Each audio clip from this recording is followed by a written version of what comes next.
Hello साथीहरू, आज मैले लिएर आएको छु साबुदाना खिस्टेको रेसिपी। यसको लागि मैले अघिल्लो दिन नै साबुदाना भिजाएर राखेको थिएँ, पानी तर्काएर फ्रिजमा राखेको थिएँ। त्यसपछि तपाईहरुले आफूसँग भएको भेजिटेबल्सहरू मसिनो गरी काटेर एड गर्न सक्नुहुनेछ।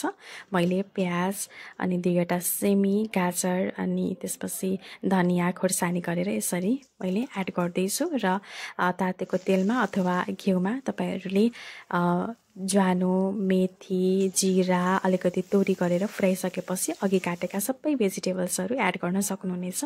मैले एउटा आलु पनि मसिनो गरी काटेर एड गरेको छु। एकछिन यसलाई पकाइसकेपछि अलिकति नुन बेसार पनि राख्ने र जुन साबुदाना भिजाएर राखेको थियौँ त्यसलाई पनि त्यसैमा एड गरिदिने र एकछिन त्यस्तै ढाक्ने हैन।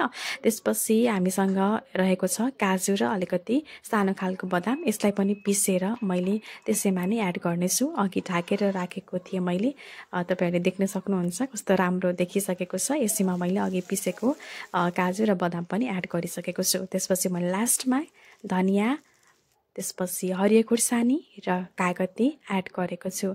यसले टेस्ट एकदमै मिठो पनि गराउँछ।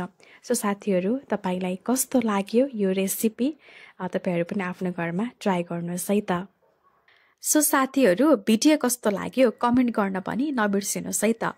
र सँगसँगै फलो र सब्स्क्राइब पनि गर्नुहोस् है।